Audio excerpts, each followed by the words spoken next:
Oi, crianças, sejam bem-vindos a mais uma aula. E que tal a gente iniciar com a nossa preparação?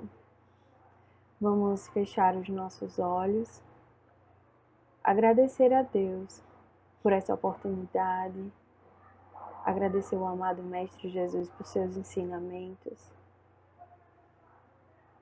e que possa nos instruir no caminho do bem e do aprendizado. Pai nosso, que estais no céu, santificado seja o vosso nome. Venha a nós o vosso reino. Seja feita a vossa vontade, assim na terra como no céu. O pão nosso de cada dia nos dai hoje. Perdoai as nossas ofensas, assim como nós perdoamos a quem nos tem ofendido. E não nos deixeis cair em tentação, mas livrai-nos de todos os males, e que assim seja.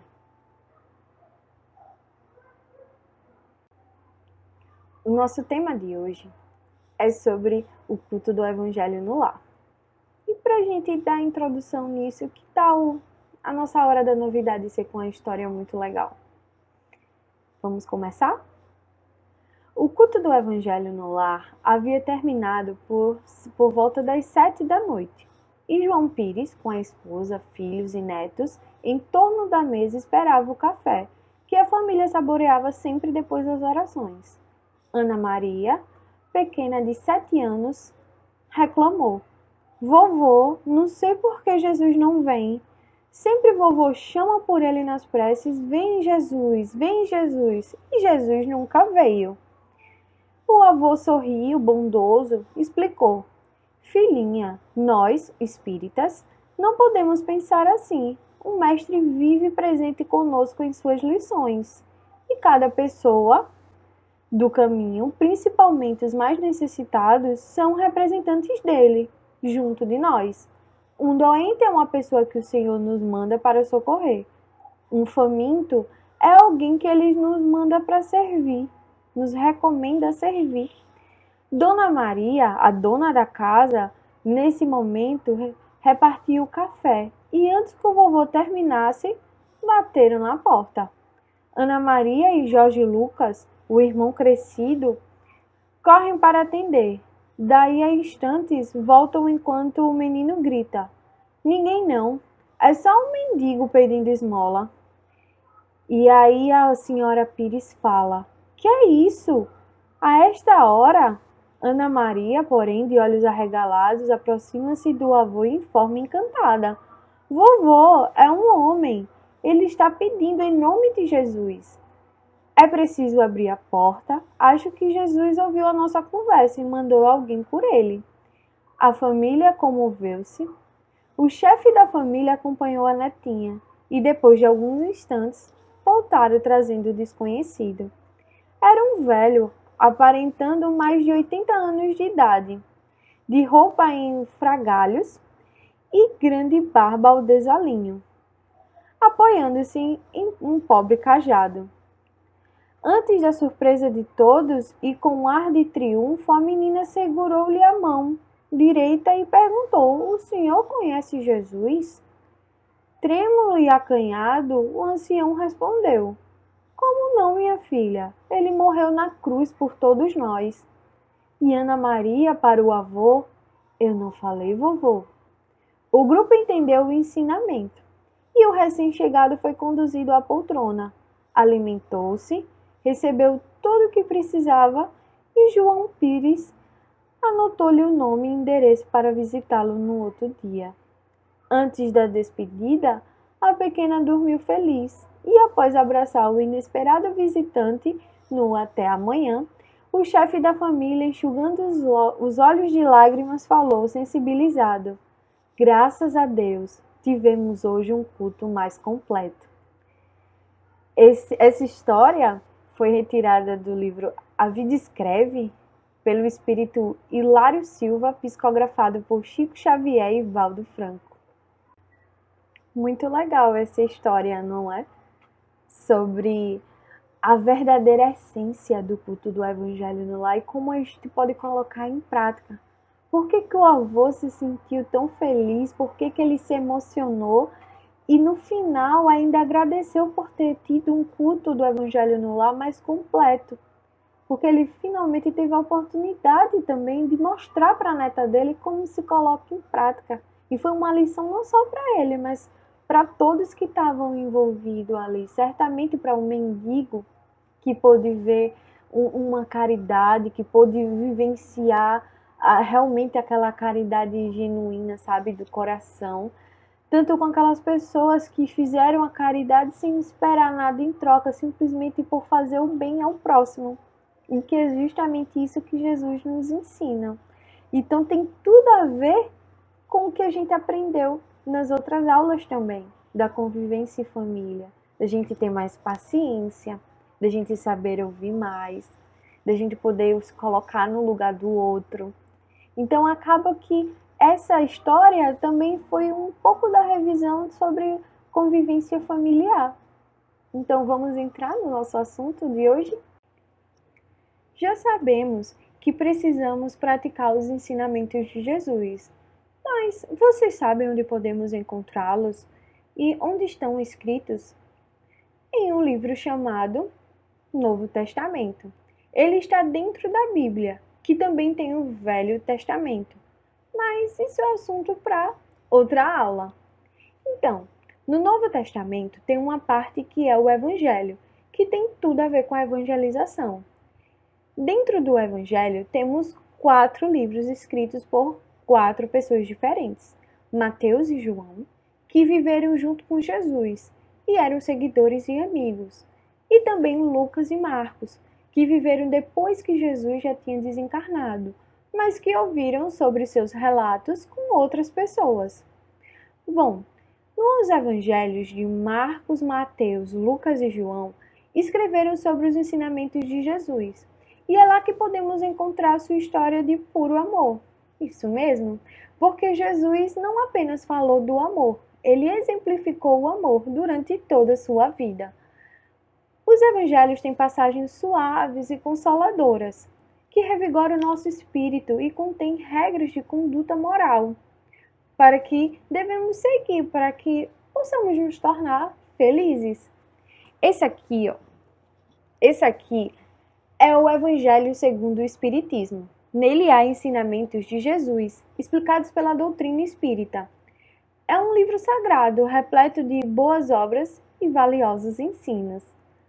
A família que ora junto se fortalece. Recomenda-se realizar com a família o culto do Evangelho do lar, a fim de que a casa se transforme num ninho de amor, união, colaboração e perdão entre seus integrantes. E se realizado pelo menos uma vez na semana, sempre no mesmo dia, na mesma hora, vocês imaginam por quê? É que durante o Evangelho no lar, espíritos amigos visitam a nossa casa para nos envolver em energias de luz, de cura, de paz, harmonia, amor. O que a família esteja mais precisando. Mas os espíritos de luz não ficam o dia todo deitados em uma nuvem sem ter o que fazer. Pelo contrário, eles são muito ocupados. Por isso é importante marcarmos a hora com eles, pois assim eles se comprometem com o nosso lar, naquele dia e naquela hora. Mas vocês sabem onde foi realizado o primeiro evangelho no lar? Na casa de Pedro, um dos apóstolos de Jesus. O culto do Evangelho no lar é um poderoso instrumento que nos ajuda a sermos pessoas melhores, realizar a nossa reforma íntima, que temos muito que melhorar. Ele nos possibilita compreender melhor os ensinamentos de Jesus e colocá-los em prática, como na nossa história. Ajuda-nos também a enfrentar as dificuldades da nossa existência com mais fé, coragem e superar problemas do relacionamento pessoal, seja na nossa família ou na sociedade de uma forma em geral, já que todos temos problemas e dificuldades de convivência. O Evangelho no lar é Cristo falando ao nosso coração, pois o Mestre vive presente conosco através de suas lições, segundo a promessa que ele mesmo fez, quando disse: onde estiverem 2 ou 3 corações reunidos em meu nome, eu ali estarei. Ele estará sempre amparando-nos para a nossa evolução, hoje, amanhã e sempre. Mas não adianta apenas reunir, devemos estar atentos aos nossos pensamentos e trabalhar sempre nos nossos sentimentos. Quando os ensinos de Jesus entram no nosso lar, nos sentimos mais dispostos a viver com harmonia, ter mais cuidado para não ofender, não levando mais a compreender o nosso próximo, sabe? Ter alegria, paz. Quando os ensinos de Jesus entram em nosso lar, nos sentimos mais dispostos a viver com mais harmonia, a ter mais cuidado para não ofender, nos levando a compreender mais o próximo e ter mais alegria e paz. E aqueles que antes experimentaram antipatia pelos familiares descobrem a necessidade do auxílio mútuo. Lembrando que todos nós temos os defeitos e precisamos nos esforçar para sempre fazer o nosso melhor. Claro que tudo isso é um processo, porque ninguém vai mudar da noite para o dia. E às vezes leva tempo, e cada um tem o seu tempo. Mas é importante que a gente não desista, que a gente continue tentando dia após dia para esse melhoramento. Quando uma família ora em casa, estudando a revelação divina, recebe o auxílio dos espíritos da luz. A família que cultiva a prece no lar transforma em fortaleza, pois recebe proteção contra as influências espirituais negativas, favorecendo o trabalho dos espíritos protetores que atuam em nosso benefício. Quando os corações estão unidos pela fé, todos recebem bênçãos e alegria. Então, vocês já sabem como é que faz o Evangelho? Eu acho que eu comentei por alto o que a gente precisa fazer, como é. Então, para a gente fazer o Evangelho no lar, é preciso a gente separar uma garrafinha de água, o Evangelho, mais importante, e aqui na minha casa, quando eu vou fazer com a minha família, para iniciar, antes de fazer a prece, geralmente eu costumo ler uma mensagenzinha dessa.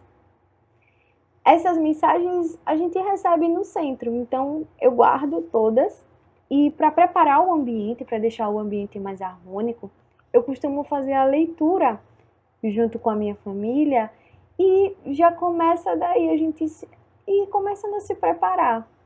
Após a leitura e a gente expor o que entendeu da mensagem, a gente faz a prece inicial, como a gente faz aqui na nossa aula, para poder iniciarmos a leitura. Aleatoriamente, abre o livro, o Evangelho segundo o Espiritismo. E aí a gente faz a leitura, não muito longa, uma leitura o suficiente que dê para a gente colocar o que a gente entendeu. E a gente faz a reflexão, todos juntos, cada um fala o que entendeu. Ao final, a gente faz a prece de encerramento e a gente pede pela fluidificação da nossa água. E então a gente aguarda um pouquinho e distribui a água para quem está presente e fizemos o nosso Evangelho. Sempre que a gente faz o Evangelho, é como eu tinha colocado antes, a gente chama os bons espíritos para perto de nós, eles estão conectados com a gente e com toda certeza eles nos dão a força através daquelas palavras de Jesus, através daqueles sentimentos positivos que a gente está colocando naquele momento, com palavras que realmente fazem a gente refletir sobre as nossas ações. Então, a partir daí, a gente vai modificando o ambiente da nossa casa, os nossos pensamentos. É indicado a gente ler o Evangelho todo dia, né? Mas o culto do Evangelho no lar é essencial a gente fazer pelo menos uma vez na semana, naquele dia e hora. Então, é isso.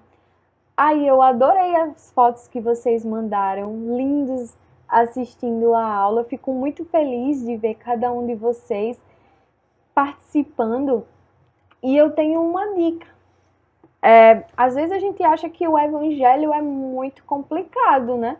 São palavras difíceis que às vezes a gente não entende. Eu tive essa dificuldade quando comecei a ler e entendo. Então, eu achei esse livro, o Evangelinho segundo o Espiritismo, e é muito legal, porque ele é o que a gente coloca no Evangelho segundo o Espiritismo, só que de uma forma que dá pra gente compreender melhor. Então pode ser uma dica de leitura aí para esse momento que a gente está passando e que a gente pode entender um pouco dos ensinamentos de Jesus, junto com as falas dos Espíritos, os ensinamentos também dos Espíritos, e vão nos ajudar a compreender o Evangelho segundo o Espiritismo quando a gente estiver no Evangelho. Então fica a dica para vocês. Então, vamos fazer o nosso encerramento? Vamos fechar os nossos olhos, agradecer a Deus, ao amado Mestre Jesus, por seus ensinamentos, por nos ajudar a nos tornarmos, dia após dia, pessoas melhores. Que possamos sempre estar envolvidos nessa corrente de amor, de fraternidade, de caridade, de compreensão. E que assim seja. Até a próxima.